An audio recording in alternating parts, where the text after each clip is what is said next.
to live and die in LA, where everybody try to fatten their pocket. So many hustle for the cash, so it's hard to knock it. Everybody got their own thing. Well, hello. God bless you, community family, and welcome to another episode of Gang Talk. We're here every Thursday, Skipp Townsend and I.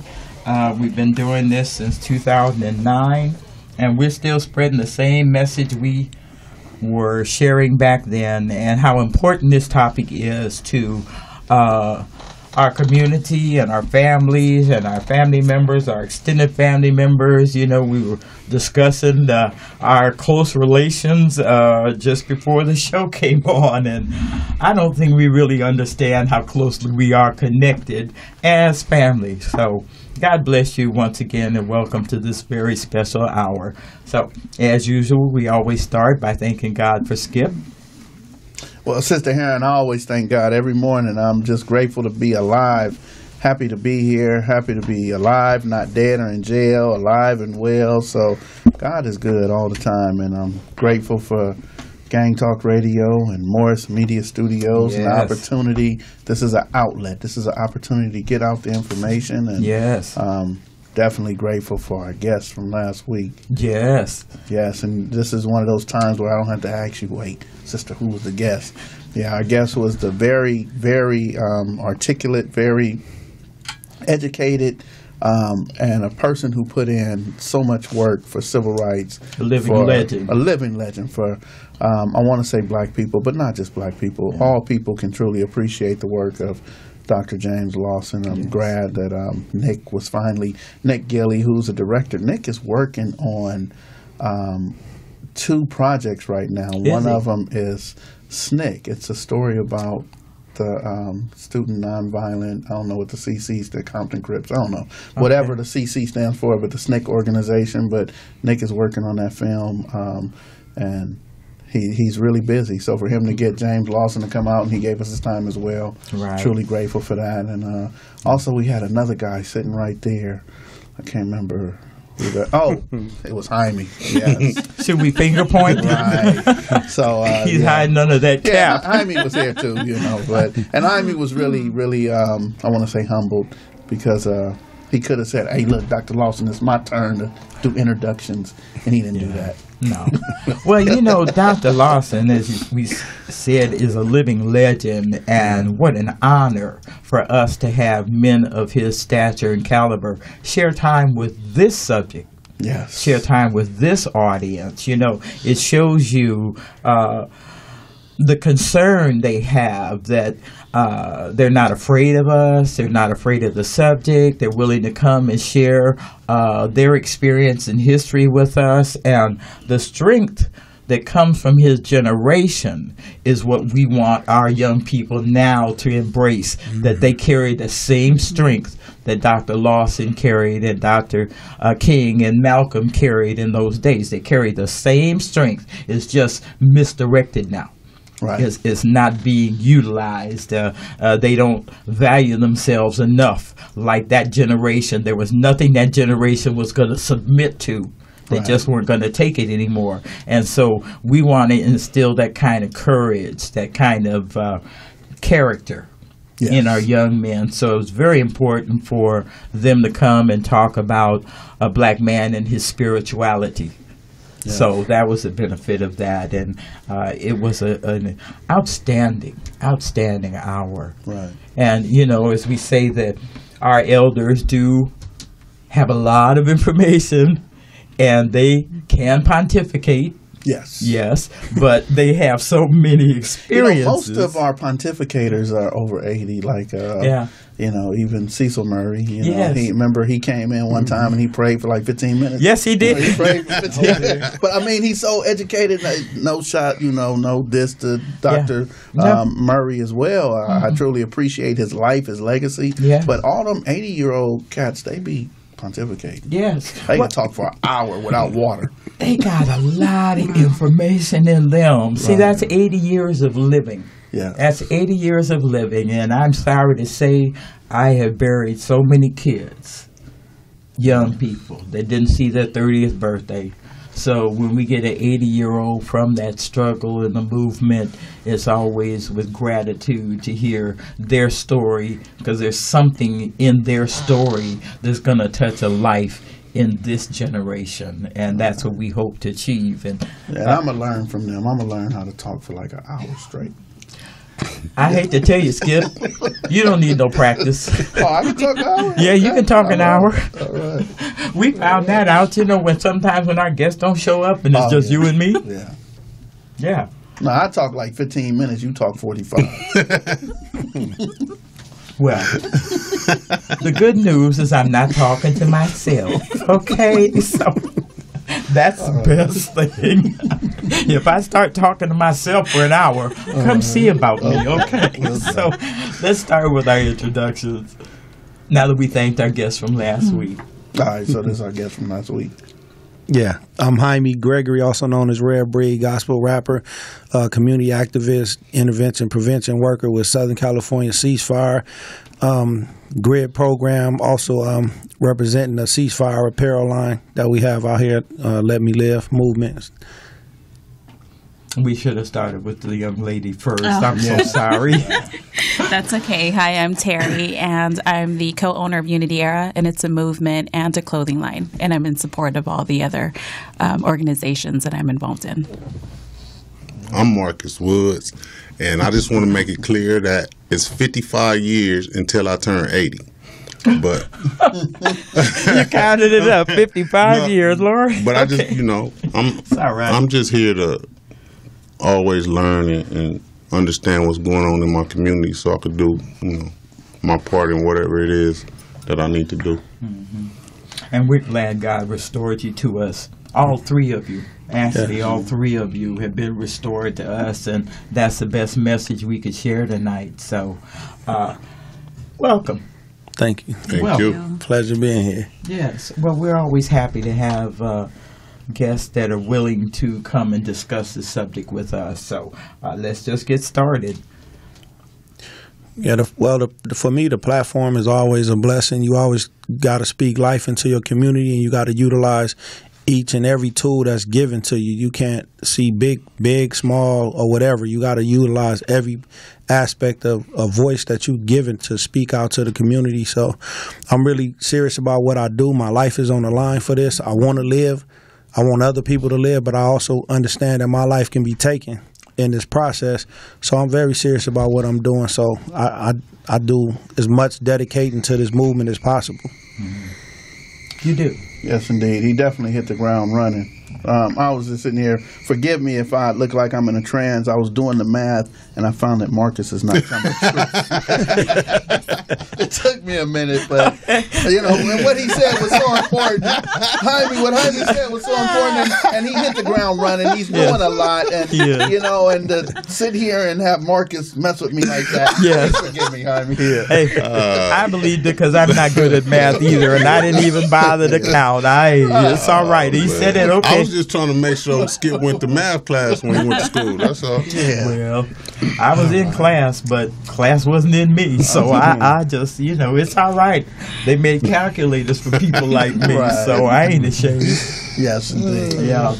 But one of the things about Jaime is the fact that when he came to the table, he didn't have a lot of history in doing the work. Right. But since that time, he has been he has a steadfast commitment for this work, and he's at everything. He's at every event. He's motivating people to get up and get out as well. So he's definitely that new generation, that we're looking for. When we talk about replacing ourselves, he's definitely that replacement. So, well, you know what? And I'm going to compliment Jaime because we were just discussing this before showtime. Is how powerful the music is and what an impact it has on our young people. Yeah. That those words are important, the words that you dance to. Right.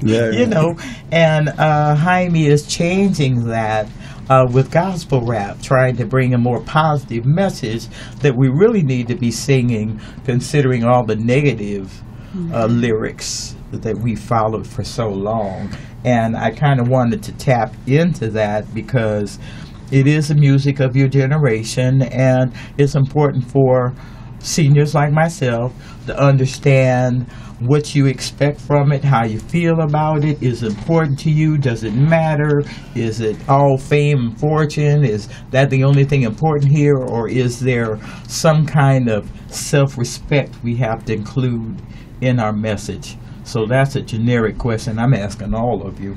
Well, my opinion as far as the music, a lot of people are in the business just for financial reasons. So they make a lot of music just with beats and not, any content.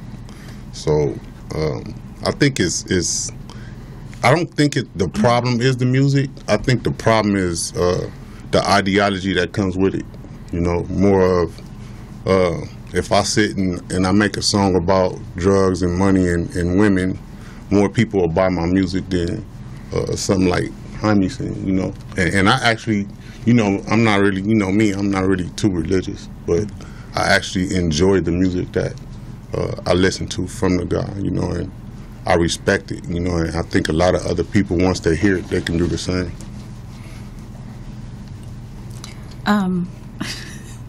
The music we have a song together, so I think it's very important, the lyrics of the music.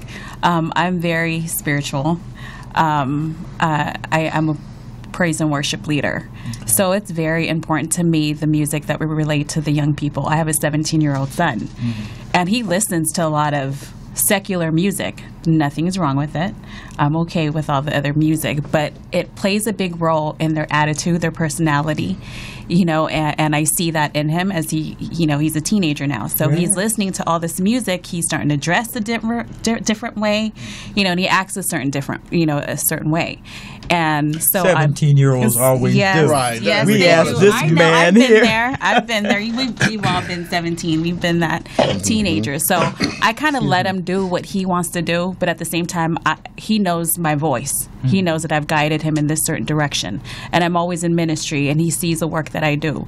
So as long as that seed is planted in their lives and they know the direction to go to, and as a parent, I make sure my son is headed in the right direction.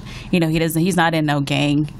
His dad was I met him and he was in a gang.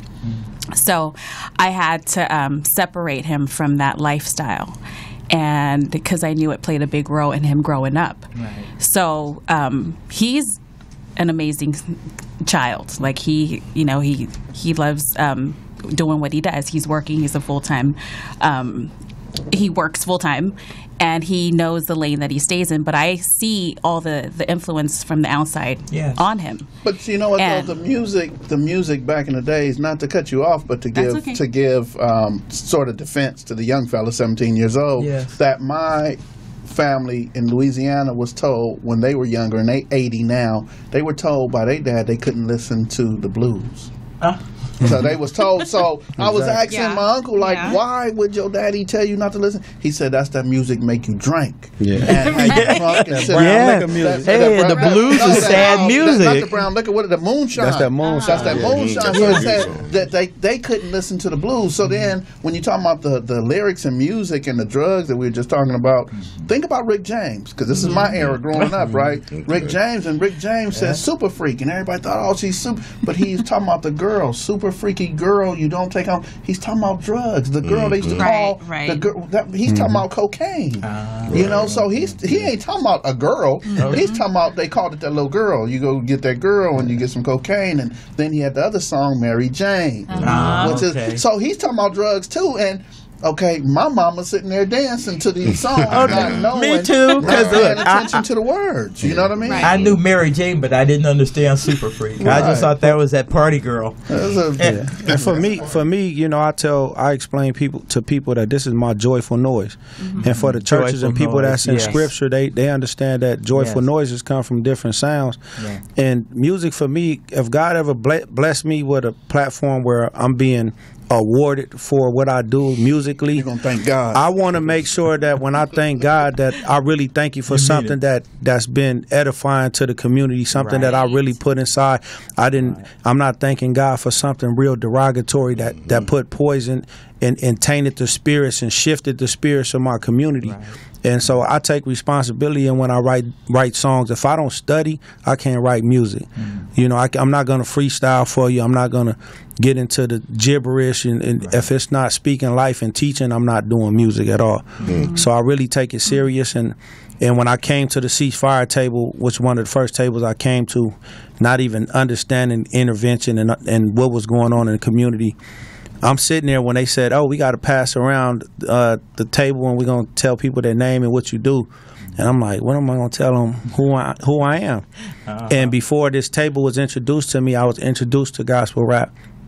And so when it came to me, I told them, you know, I come with a tool, which is music for the movement. And that was the only tool I had until I acquired other tools with this passion that became a purpose, you know. And I kept asking Skipp questions and tacos and listening and sitting back, being quick to listen, like the word says, and understand what's really going on.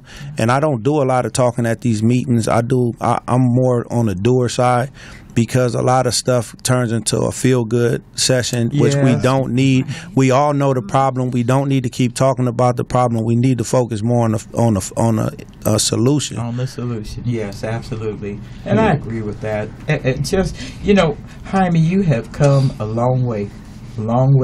And the beauty about it is that you took your freedom seriously. Just like Skipp did, just like Marcus did, it's time to do something different from what brought me here in the first place. So that's the courage and the renewing that we want our young people to receive from you. You see, they need to see that there is life after this death. Okay, and that's really what I've been calling it. This is a life after death. Yeah, we've been rocked to sleep. Dead place. Yeah, we've been rocked to sleep, and I slept for over 12 years, and not including the time I've been rocked to sleep on the streets. So when they see me, you over here, I said, man, I've been sleeping now. I'm well rested. It's time to do, because I would be on the freeway, tired, exhausted, almost killing myself, full of alcohol and drugs and taking drugs out of state, and I committed myself to that. So why not commit myself tirelessly to do the work and make sure I'm at this city, this state, just doing this and pushing the work and being that leader and that example. So I don't use no excuses. If I got the time to do it and I'm asked to do it, and it feeds my spirit that I need to be out there and show face, I'm gonna be there. Right. And one of the things, too, Jaime, that I noticed that you did is, whether you know it or not, you are into marketing. You are definitely a marketing expert. You found out a new passion, that too. Is definitely a passion. So one of the arguments I had with a young lady I was dating about 7 years ago, she had on a shirt, and real big it said Prada across the shirt, right? Prada. And I said, well, what size shirt do you wear? Because I'm going to get you a shirt that says Second Call right here.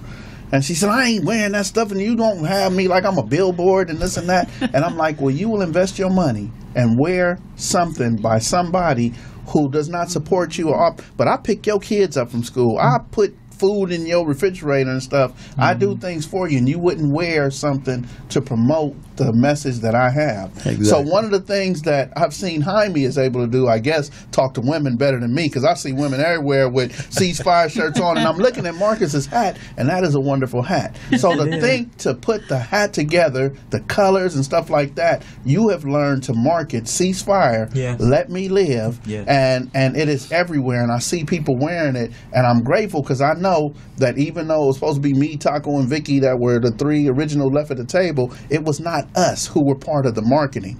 You know, so the people who are there now, you, Sharon, and others or whatever, the marketing came from you. Yeah, but as collectively we take before you speak, lift your arm up and show that wristband.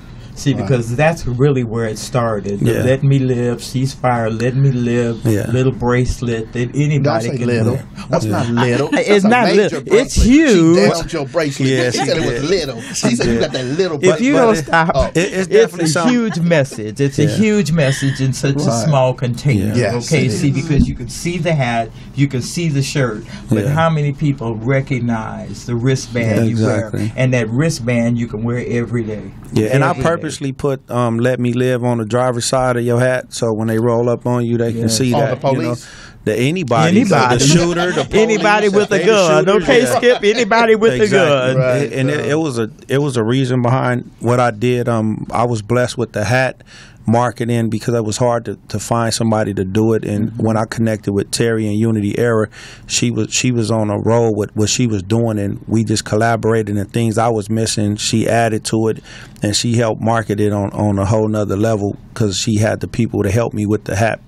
But the bracelet was something that came about when I was past the T-shirt responsibility from Brother Eric that was with Ceasefire, but he had moved out of state. Gibson. Yeah, and he passed it to me, and I was like, I'll take it over, and through that I was like, learning the quality of shirts and things of that nature. And what, you go to shirts and you feel on them like, man, you learn the grades. It's not about cotton, the ones that breathe, the ones that don't. Yes, it is. And then yes, it is. Now we're into the urban wear. Now we want what does that mean? The kids so at the clubs when they have urban night, they call people like me because there's a whole bunch of black folks. So when you say the urban wear, that's what black people wear? Yeah. So look, the urban wear, and then the people that want to be like the urban communities. So urban wear used to be what I had on, Levi's and a T-shirt. Now it done evolved to the funny looking girl look dressed like shirts and the different cuts in the shirt. So I just said, okay, if they're not going to wear a T-shirt, I got to give them something. So we switched to the V-necks and tank tops and the baseball shirts, and we just evolved because everything that I do got to have a higher purpose. Once you reach that purpose, you got to touch the next level of purpose, and so that's what God gave me when He gave me the vision to push it. And at first, we just had it in the front, but I'm like, they shoot people in the back too. Right. So, I was able to start putting the brand on the back of the shirts too, so they can see it going and coming. Yeah. Because we a walking billboard. I got every color you could possibly think of, even colors I normally wouldn't wear as a worldly person, gang related. And let me ask you, is it the same mentality? And please forgive me, is it the same mentality of selling drugs? If you got like a kilo of shirts, seriously, and you got a half a key of hats. Is it the same? You on point, because I was a dope boy and I came from that mentality, and I had to learn how to legally push a product, right. And then I had to put the legal aspect, tax write-offs and things like that into perspective, because I've been on a scale where I had a crew of people and we did things illegally, and I said I ran a business. I always say Freeway Ricky was 16. Cornell Ward was 13. If Freeway had been selling hula hoops, right, you all would still be working, have your own store, have your own franchise. Right. That happened anyway, but it wasn't hula hoops you were selling. Right. So business came to our community. It didn't just come to your community, it came to mine too. It tried to take my children. It tried to take all the friends that they grew up with. So we can't leave that out of our scenario. We're recovering from that nightmare, and the only way to recover from madness is to recognize what the madness was, and that's what it was. And Freeway's still an entrepreneur. To this day, he's an entrepreneur. He's pushing. He's doing a lot of. He'll sell you some hair. He got hair shops and cars, and he does a lot of different things. He was a natural businessman. That was his gift. And it just teaches you that we were born leaders. Yeah. And we just been led astray from our true calling, and we got to get back on track from all that stuff. That's what Dr. Lawson was bringing to us last week, to tell you you're more than what they have defined you as. I was overwhelmed sitting next to that history. I've been blessed to be here with Cecil Murray and Mr. Lawson, and we just to sit here and look at them. I was like, not that I didn't have nothing to say. I just wanted to soak it in. I wanted to feel that spirit. I wanted to get that knowledge. I wanted to do like I did growing up, talking to the older people on the porch and just shutting up and listening to what they had to say. It's been a long time since I had that. I got a probably like the oldest mentor I got now is Brother Gerald Thompson, and he's been like a tremendous help to help me understand this movement. And I can call him, or he'll call me when things are going on and set things straight in the right perspective of how I should deal with a lot of things. And we don't have those mentors nowadays. And they're supposed to lie in the arms of pastors, which we don't have those old pastors like that these days. And if you do have them, they're kind of strayed away from trying to help people my age, trying to help the cause that we stand for like it's a separate cause. Yeah. The churches don't believe that they're part of the community and political fight that we having out here in this world. They have changed, and Lord knows we get on the churches all the time. We really do. And you are right. Some of them are really in the movement. They're engaged. They're involved. The sad reality for us is not enough of them. And the worst, we can't get our churches to come together and do something as a unit. And what they don't realize is they stand off selfishly. The community sees you being selfish. Now, if you won't work with another church, then why should I follow your leadership? And that's a problem with a lot of what we got going on these days. We want peace. We got peacekeepers beefing with each other. We got churches beefing with each other. How Politicians can you too. You got the same people holding the same Bibles, but under different denominations, and they can't see eye to eye. But you serve the same God and you follow the same laws of instructions, but you can't come together and build a dynasty. You happy because you got a liquor store shut down, so you turned it into a church, and you satisfied with that contentment. And why can't we build acres of stuff and have these things and say it's connected? It's all divided. If we do build it, if we get a Crenshaw Christian Center, if we get a Noel Jones Church, it's all separated. It's not connected to no other religious entity. Well, and that's wrong. One of the things that I think is wrong with one of the churches, and I'm gonna say the AME churches, is like when Pastor Logan was the pastor at Bethel AME Church, the bishop sent him out of the state, sent him away. So it's like that. Well, at his most fruitful time. At his most fruitful time, when he was the most powerful under Mayor Antonio Villaraigosa. Exactly. He had reached out to Tookie Williams' family. They had the funeral there.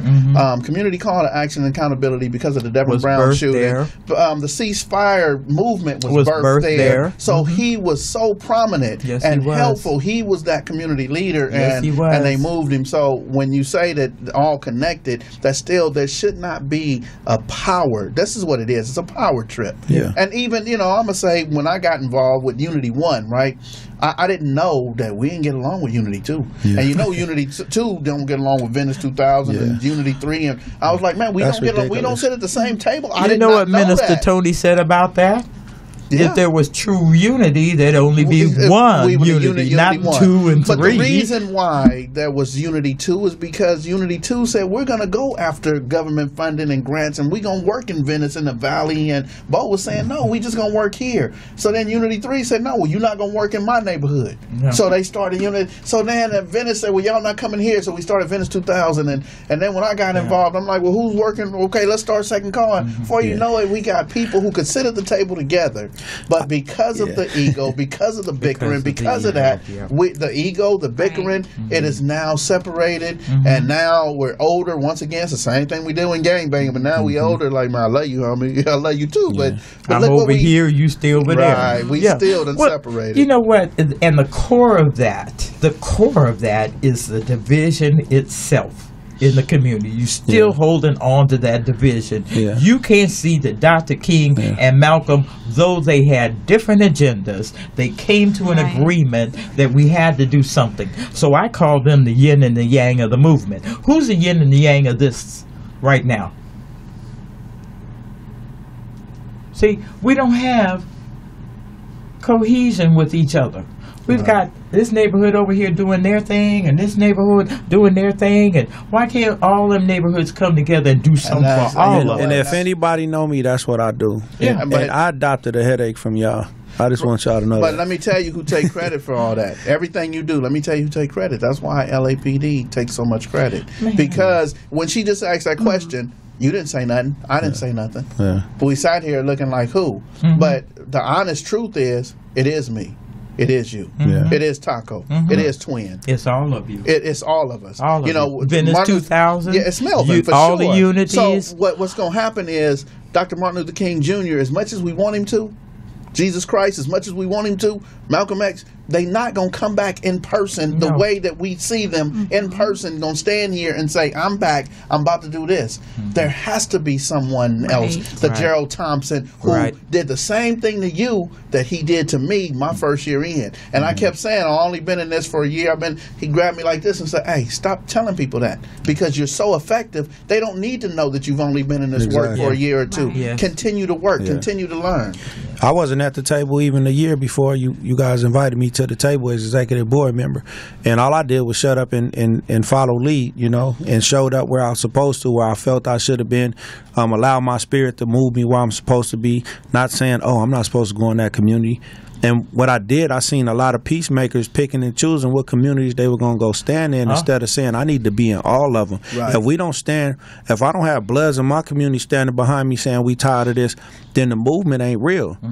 That's what makes it real. This is where the communication kicks in. You see, because I've had men tell me, sister, I'd go there with you, but I can't. My life would be in danger for the things that I left in that community. What happened when we went to that candlelight vigil? when the young man got chased down and killed in the yard. You talking about Tavin? And no, on Slauson, where they. The 16-year-old. It was so reckless over there, and gang intervention that worked there was not there. Right. That told a story within itself, and then also. And he was chased home from the Slauson swap meet. Let's not leave that out. Yeah. He was doing something on Facebook. Yeah. The wrong person saw him. Oh, you're talking about on 55th Street. Exactly. And came, youngster. And so the most impactful thing of that was when we were about to walk out and leave, she stopped and walked across the street and walked through every single gang member over there that's what she do. And hugged every last one of them. She do, man. And none of them disrespected her. You can't go nowhere with her. And she look, gonna do that. Look what happened. Some of them dudes dropped their pride and ego and said, I needed that. Nobody ever did that to me. Right. Oh, I've seen her do stuff. Okay, so we're going to talk about Sister Herron. So, look, we did a community beautification on Adams and Normandy. I got this one dude from my neighborhood. He is that dude. I mean, he send the shooters out to shoot, and he send the dudes to the liquor store and all that. He's that dude. So he wanted to fight one of the dudes in the truck. Dude kind of big, and he said, I don't care, you big, I'm going to hit you in the head with a bottle. And sister was on this side of the wall, and she said, I'm getting fed up, I'm getting mad. I said, sister, let me handle it. She said, no. How much money does he owe you? I'll give you that money. You don't do this, you don't. And I'm like, man, how am I going to stop this dude? Next thing I know, he came over there and said, lady, I don't know who you are, but I'm sorry. I didn't mean to upset you. I'm not going to do it or whatever. And this is that dude. Mm-hmm. And I said, well, you know what? If y'all going to do that, I got to take a picture. And I took a picture of my homeboy Jimbo hugging on the corner, Adams that and was amazing. Normandy. And it was amazing because Jimbo just wanted to hit the homie in the head with a bottle, and he's that dude who normally would do it and not tell you that he's about to do it. And for me, what that shows us is the necessity for us to collaborate with our elders and for them to show us how to love on each other. Yes. Because we're not going to approach a lot of those dudes and hug nobody. But think about the guy who said he would not go with her because of stuff that he did in the past, but she will go everywhere. I know I've gone everywhere. I've given out water on 39th and Western. I've gone everywhere. And one year it was your water giveaway on Imperial and Avalon, and there had been a couple of shootings on that corner. And I remember Taco said, nah, Skip, it's a bad call. Don't do it. And I'm like, no, I don't feel that way. I don't care. We need to be where there is shooting. Where did Jesus Christ go? He didn't say, oh, this is cool, I'm going to stay over here in the temple. No, he went where there was a need for our help. So we don't, I don't have a fear. I'm going everywhere. If I go in the PJs, I'll go walk to the Nickersons and walk to the Jordan Downs, the Haciendas. I will go in each and every neighborhood with love. I'm covered. I know I'm covered. You're covered. I'm a tow truck driver. The reason I'm out here is because of God. There's no other reason for me to be out here. People that know you, Skip, know that about you. So they don't come with fear when they see you. You're known for being inclusive. And that's the most important message that you carry with you everywhere you go. That's the most important message that Jaime's singing, that he's learned in his recovery. Marcus is doing the same thing because you see that there's something more valuable in what you're doing than what you were. It's a gift from God. What you have, what Jaime has, what Marcus has, because Marcus has been there too. What we have is a gift from God. And I believe that those who don't accept to get, they're not obedient to God if they say that they cannot go in a certain area. I lost a lot of respect for a lot of people since this movement, where I call them and they tell me things like that, like I ain't going on. I'm like, you're not real about this, because it was a time where if we was from the same community and I came over there and said, oh, these dudes just jumped me, you gotta go. We gonna strap up and go. But now for this peace, you're not banging this peace as hard as you do. You know, you're not serving God as hard as you were serving the devil, and now you out here on a soft, complacent time set, and you don't want to put your life on the line for something way more serious. Most of them are straddling the fence, though. That too. Some of them still in the streets and trying to be intervention workers. Yeah, you know. And I mean, we sitting here, we touching a lot of nerves, and I hope some of the church people that turn their radios off or interventions. But at the same time, it's raw and uncut. And if you don't like raw and uncut, you don't like real life stuff. Well, can I just, in defense of my friend, he could have been the risk on that corner to change our circumstances. If the wrong person had come through that day and seen him, he could have been killed. He could have gotten me killed. See, this is what his concern was. I've done so much dirt. People over there are looking for me. You know, I think, sister, let me tell you, there's a guy named Leon Taft. Okay. And I got to be careful what I say, but Leon Taft say I owe him money. Uh-oh. Because of what happened to his car. So understand that I'm supposed to wear glasses, and I never wore glasses. And Leon remembers that I'm the one who did something to him in his car. Now, his community knocked my tooth out, hit me in the back of the head, and he knows that, yes, I tried to hurt him. And that's one of my best friends now. I would cry if something happened to that dude. And I say this to say that I would never imagine going in his community with all the harm I did. I don't know what I've done over there, but I definitely know what they did to me. There's a guy named Constance, I can't remember his name, but when he would come through our community, I didn't know who he was. He would shoot at anything that moved. Anything that moved, and I didn't know him, and I was telling him, I said, man, a car just came through. They told me who it was. Let me tell you, my son, the one who smoked weed all day, who won't leave his mama's house, when he was 17, 18 years old, Caps would come and get him. We had this new friendship. He would come get him and take him to play football and do stuff. And I'm thinking, man, this is the dude who tried to kill me. You. And this dude right here, I tried to kill him. And, stuff like that makes me cry. Really, it makes me emotional. To think that we want to take each other's life, and look how you care so much. Caps cares about my son, as much as I do, as if it was his. And so that way I don't. Fellowship. But that's see, a fellowship of the brotherhood. So when somebody tells me they can't go to somebody's neighborhood because all the stuff I did to them, they're gonna embrace him and be happy that they. It exposes the ignorance when stuff like that happens. Shows you that this was the way it was supposed to be, opposed to y'all using your heart and your power and your leadership to do ignorant things. A lot of peace rides and stuff that we do, I've experienced inviting people there, saying, "Hey man, I can't go," but then when we have a real heart-to-heart conversation, they show up, and then I get the, "Hey man, I went over there and talked to the dudes, and they knew about the situation where I shot at them, and we squashed that." Things like that happen when you get bold like that, because they know you're not coming over there disrespectful in a peace march. Right. That's the beauty of who you are, what you do. You kind of bring that sanctuary with you. You bring that sense of safety with you. Your message on your shirt, louder than anything else that says, "Let me live." I don't always want to wear a T-shirt, but I know this T-shirt is a message that needs to be heard. It's a walking billboard. I pass up the button-down shirts all day and say, let this be seen, because it has to be seen. Well, won't you make some ceasefire on the button-down? Like he tripping on us. Well, put ceasefire on the button-up. The most important thing on that shirt and that cap is it said, "Oh, look." That sounds like a commercial for sponsorship. We looking for sponsorship. Let me say this. The most important message on the shirts and the caps is that simple phrase, "Let me live." That crosses every line. That crosses law enforcement. We tried to do the hands up, don't shoot. People mock that. It's like, oh, they're just punks. It's like, how do we get the message out? And you know what? The "Let me live," I remember when I got put on the table, that first meeting we had. And put on a table.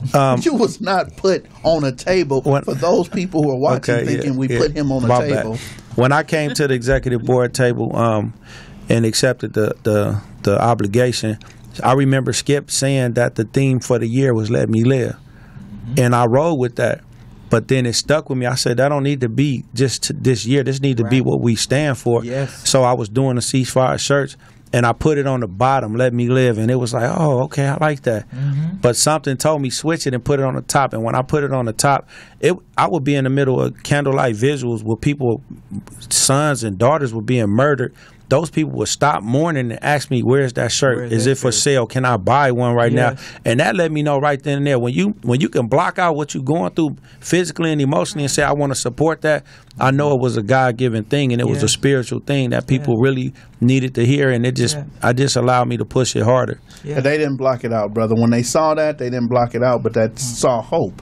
So in the midst of what they're going through, they see hope in that shirt. So they still going through what they're going through, but you are offering some hope. You are offering the opportunity for them to send a message to others. So it's part of the same struggle. And it's a universal message that crosses all neighborhoods across this country. Okay? It's not Compton, it's not Inglewood, it's Charlotte, North Carolina, it's Detroit, Michigan, it's Chicago. You see, it's a message for us about ourselves, and it crosses all these different lines with law enforcement, not just community shooters, it's law enforcement as well. So, you know, what it says to me, God's working in our favor, and we need to start looking up and paying attention to Him as we pay attention to who's fighting who over whose boyfriend and all that kind of entertainment buffoonery. Thank you, because I was looking for a word, and the wrong one was fixing to come out of my mouth. So buffoonery, thank you. But the foolishness that we accept just as a natural order of things just includes disrespect. That disrespect for each other. If you cared about that man's life, why would you fight with him over this woman that ain't your woman no more? Really? Yeah, so for us, we really have to start pushing to the true essence of unity. If we don't unify this structure, it's not going to move the masses, because the masses have to move the masses. We can't be in our little corners, and we can't be. I'm gonna support Second Call. I'm gonna support Ceasefire. I'm gonna support the Grid program. Anybody that got some kind of tool to help my community, and I'm gonna lead by example, saying, well, this dude from Ceasefire, he's everywhere. I'm gonna be at the Walk for Life, with PCI. I'm gonna be everywhere that is tapping into our community so they can see it. And like when you close in them corners, you kind of cornering the people in, and now you start getting the attention from those that was turning their heads on you. Like, I just seen you riding through here for peace. Now I see you walking down here for peace. Now you standing on this corner after this person got killed for peace. So you're putting yourself in a place where I think I need to be over here because I'm over here, and y'all getting too close to me, and before you know it, I'm gonna be dead or in jail too. You're the new messenger. You're the messenger for this generation, just like Skipp is, just like Marcus is. You're the new messengers, really. And not enough. Well, I'm not going to say not enough, because we're starting to wake up. In Los Angeles, we're starting to wake up and realize the only harm that's being done is harm to ourselves. And we just don't have the lives to sacrifice anymore. Our mothers are not going to birth sons so they can go to war with their neighbor. We're not doing that anymore. I'm not raising my child for the cemetery. Like you said, speak life to it. I want him to live a full life. We got to trendset this piece. We broke a mold about 2 months ago. The two of the biggest California trendsetters are L.A. and Oakland. And we took the peace ride to Oakland. And we collaborated that effort. It was a lot of things going on, but at the end of the day, people seen the good that came out of it, and the people that kind of rejected it, now they want to come back to the forefront and push it. And even a relationship with Oakland PD, we had like 20 bikes out there. That pushed, and the dirt bikes, man, they was riding kind of reckless, but in a fun way, and they was pushing the traffic, and they seen them orange flags riding through Oakland, like, what is going on? What is going on? And we connected with some people that started a ceasefire out there, but they had to change the name because law enforcement put a stain on their name, like they tried to do out here, putting Oakland ceasefire, like LAPD try to have their own meeting and do ceasefire and stuff. So they just ran instead of stand on the name. They ran from the name, and we're standing on the name, and we're gonna let people know that's not us. I get a lot of people approach. Oh, I went to that meeting. No, that's not our meeting.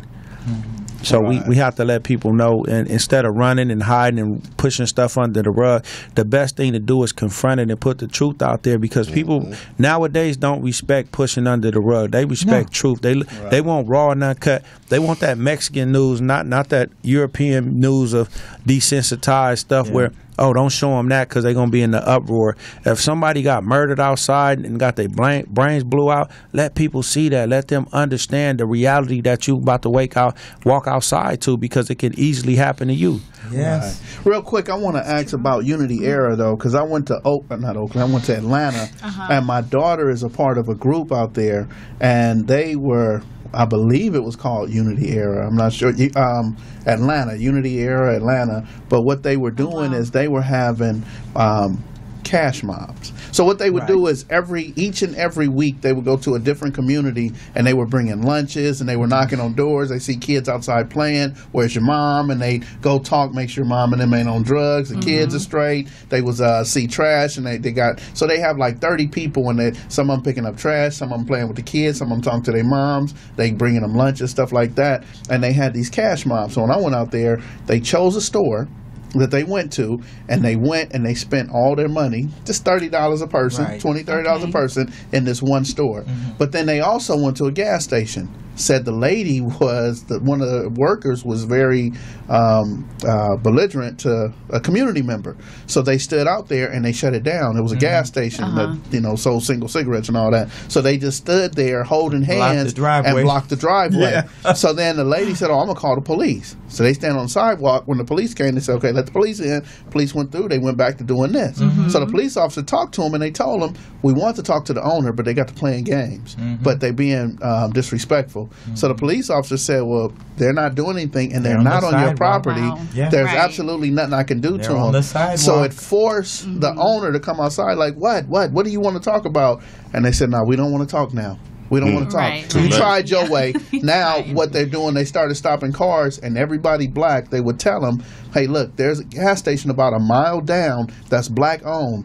Why don't you utilize that, because they're disrespectful to us?" And it worked, and it made a big difference. And if you know about gas, it takes 5-6 cars to pull in for a 10-15 minute period. They done made $200-$300.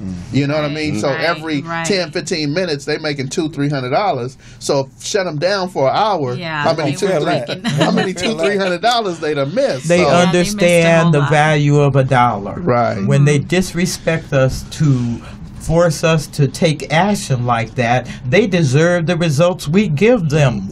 See, if my dollar is not treated equally like somebody else's dollar, I'm not going to spend it with you.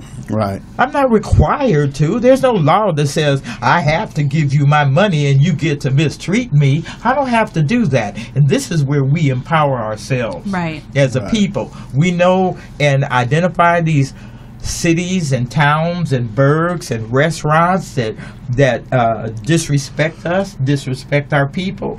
We should never spend $1 in those places.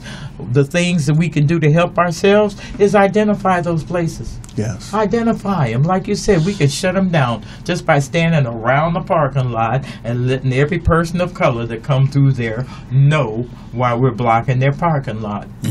You see, that's action. That's doing solutions, as you suggested, Jaime. And so we want to encourage our young people to get involved, because they don't just have to take abuse.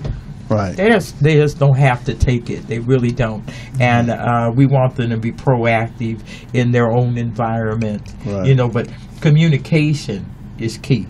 Right. Communication. How are they going to know that if they don't have mentors telling them that they have rights, they have certain entitlements that come with living, and that's the basic right there. Right. You don't have to. And they got to learn it from the adults, but that we've been detached from teaching the youth. And they say, united we stand, divided we fall. And we're falling because they create so much division with us. We got a phone call. What was that? Well, bless your heart, caller. Is it child support? Hello? Hello? What was it? How you doing? Who's calling? How you get my number? Hello, can you hear us, caller? Yes, I can hear you. Okay. Okay. My name's Leah, and I wanted to know why people don't game. You what? She wants us to know why people join gangs. Oh, you Her want to name is know Leah. why they do. You want to know why. You want to know why? That was your question? That was my question. Okay, Leah? well, I'll start. Yeah. Might be different opinions here, but for me, I grew up in an era where we didn't join gangs, where we were part of the community, and we were labeled as this particular gang because we come from that community. Right. So if we walked to school together, if we fought together, if we want to defend ourselves together, well, we were part of that. So it's not as if I had to actually go look for a gang to join. Just by me being a part of that community, and there's people who identify themselves as gangs, it's that famous question, where are you from? And when I tell you the street corners that I'm from, you like, oh, you from over there. Yeah. And I'm part of it anyway. So I think a lot of it is inherited, especially now we have 4th and 5th generations. There's a lot of people that don't have to actually join. They're born into it. And I want to say, well, lack a mother, lack a father, no, whatever, but it's not always that. Sometimes it's just, those are my friends. Not a gang, and I don't see them as gang members, but I had a funeral today. Big Boy, my friend Big Boy died, and his family was looking like, where all those gang members come from? And no, we come from the same street. We were around the corner. We're not gang members. Yeah. It was a community involved beginning, that these young men went to school together, they lived in the same neighborhood, and it became a need for protection. Yeah, and for me, like he said, everybody has a different reason.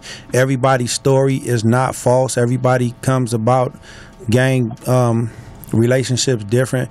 Me, I basically slept with the wolves as a survival tactic.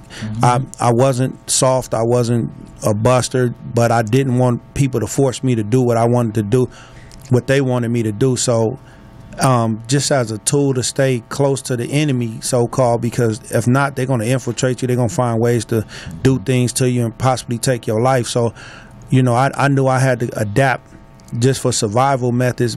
And then nowadays, my observation of why the people in gangs, for no damn reason. People don't even know what they're doing or why they're doing it. They're spinning their wheels right now. Like in my community, I got people that never grew up in the community, claiming the community, people that never came up in that brotherly group love, walking to school together, hanging out together, going to the swimming pool together, hanging out at the church bus together, getting that camaraderie. Now you just got strangers from the same communities, and they turning their back on each other. Right.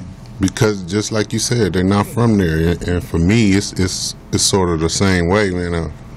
The people I grew up with, it was mostly just, it was mostly my family. So us fighting other people on other streets or at a school or, go to football games at Lock and you fighting or whatever school it may be. And it was just a matter of you not being from that community. It's like Skipp said, it's not necessarily people joining gangs. That's a community, and we inherited the moniker of being gang members. I don't think most people even understand what it means to be a gang. When you say gang, the definition of it is more than one. So it is, yes. I tell people a lot, when I say gang talk radio, and the first thing that comes to their mind is a bunch of gang members sitting in front of a and she's TV. the leader. I'm the OG. And that's what they original asked me. girl. They're Yes. like, well, why is it a bunch of gang members? And I'm like, no, it's gang and talk. If it is, gang talk means a bunch of people sitting talking about something that is going to help our community. Let me say this. I am not apologizing to anybody because this is called gang talk. Yeah. This is why we're here. This is why God put us here. This is why we're on the air. And I don't have a problem talking to anybody that used to be a participant in it. I don't have a problem talking to anybody that's still a participant if they got the courage to come talk to us. So we don't shun. Right. We don't shun because of the name of this show, and we don't respect those that shun us either. Well, actually, if she got her, did you get your answer? Did you get your answer? Did we answer you in a way you can understand a little better? Well, you were talking to a 12-year-old. I'm her mom, and I had her listen in because this generation has an understanding that they glorify it because it's on TV. And Lil Wayne and Chris Brown and that. Exactly. and not living the life. So for her to understand and listen to your perspective is important as a 12-year-old. Yeah. No, it's important for you to be that mother. I appreciate you taking the opportunity to show her, because so many parents don't do that. So but say your full name on the radio so we can let her have her glory, because she's being a mom. Look, you know what? She's a courageous mother. Yeah. She's looking out for her 12-year-old. Yes, we just have her 12-year-old daughter's name. I think that's enough. Because we don't want her jammed up at school. Right. We don't want her jammed up at all. You know, so we protect our folks, okay? I think her daughter needs to kind of come back to the phone and tell us if she understood what was said instead of her mother saying it. I think that'll be a positive image to other kids. It would help us if she learned anything from the answers. I think that's a good mom, though. I think she's an excellent mother. Yes. She's an excellent mother, letting her daughter listen to this, because it's an important topic. And you know, as our young girls, we're looking for the man in our life, okay? And she's gonna have to maneuver around that and find out. Through the foolishness, and be able to recognize foolishness. And I applaud her mother for giving her the opportunity to expand her understanding. And on a larger scale too. She wants to explain her perspective. Hold on. A few minutes. Oh, here she comes. Come on, Leah. Come on, Leah. Come on, girl. Hello? Leah. Hello? Yeah. Use your outdoor voice, Leah. I understood that people stay there in a game because they live in that certain community. Okay. But I think one of the things that your mom highlighted too, when we look at the rappers, the entertainers, you know, the Soulja Boy and Chris Brown thing, and you know, Soulja Boy's from somewhere in Georgia, Chris Brown's from Carolina, somewhere one south or north, and you know, Bow Wow's from somewhere else, Ohio or something. These guys are not a part of that camaraderie that we talked about. So they glorify. Lil Wayne claims to be Pyru. He's on what was a cover of Rolling Stones throwing up Pyru, but he's never lived on Pyru Street. So these are people who want to glorify something that they are not a part of. And they are Hollywood. But they are also millionaires, so they are not being shot at every day. They are not being, you know, their lives aren't in danger, you know, with the situation, because they have bodyguards. The same people who are saying, you know, forget the police or whatever, they got bodyguards and they use police officers. On a bigger scale, we've been designed to tricked into doing this and think this way. So we got to understand, we got to think for ourselves and be our own person.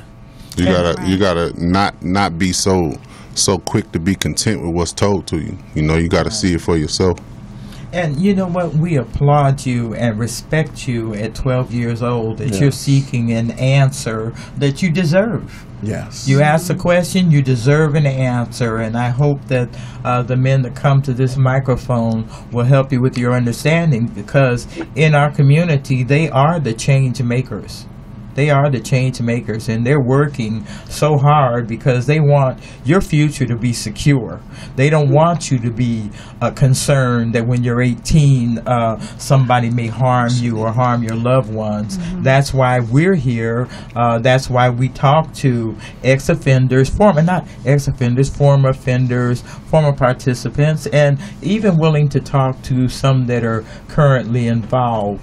And that's the purpose of this hour, is to find a way for us to fix what's broken in ourselves. So, Leah, we have so much respect and admiration for you at 12 years old to ask the right questions. And the communication that you have with your mom. That line of communication is so open and so important that I'm grateful for you and your mom. And if you want to be a part of a group of people, be a part of something productive and positive in your community. Yes.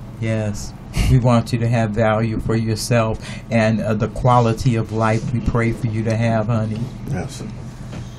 Well, I just had her call because as a mom, they get so in tune with this music, and they're over here saying blood and Crips. Right. Having an understanding of the culture, they're following the trend. Right. Well, to be fair, there's not a trend anymore. There used to be a trend, but that trend is ending, and it's going to start with our musicians that help condone the trend and the actions of the trend, and that's why we have a gospel rapper here with us tonight, because you can see with some of the younger performers, the music is changing. It's changing right now with men like Common and Game, although he has former lyrics, he's trying to be a part of the solution. These days, to be a trendsetter, you have to do the opposite of what's not good for your people. That's it. Right. Yes, sir. Well, thank you guys, and I appreciate you letting her have her voice in her moment. Well, thank you for letting her call, Mom. You're doing a good job. Great we job, really respect that. Great job. Yes. I think we're going to have to get last words now, though, because... I think so, too. Yes. I think we got a minute left. Yeah, so last word. I never got to answer my question, so yes. So go on, last word. What was your question? Nah, don't worry about it. Just okay. come on now. No, just get involved with everything that's going on out there, with the peace and the unity and those that are out there actually putting in work. Just get involved. Well, what kind of work? Wait. What kind of work? The peace and unity. Don't pin her down like that. Right. Peace, mentorship, youth fellowship. Yes, get involved. Just like this young girl. Like this mother is engaged with her 12-year-old. Just like this young girl called in, her mom got involved, and she's they're at getting 12, information. and we need our people to be involved with the 15-year-olds too, and the 17-year-olds. You see, so it's a combined effort. Right. Marcus, you wanted to say something for me? Well, for me, it's always, it's only three things that I think will help the community, and that's to educate our kids, empower them, and give them opportunities to excel in everything. Yes, indeed. Well, the famous words of Miss Vicki Lindsay is get involved by choice, not force. Yeah. Right. And I also stand on God over everything. You can follow everything in hashtag Rarebreed33C to see what we doing in the movement, to get involved or start your own movement. But bring your movement to us so we can collaborate. Don't bring it and sit. Don't start it and sit it in the corner. Let's communicate, unify, and be strong and move with the masses so people can see change. Yes, indeed. And I always say, keep your head to the sky. Thank you, yes. Thank you. Don't do it. Right. Thank you, community family. God bless you. Thank you to our caller, and we'll be back next week.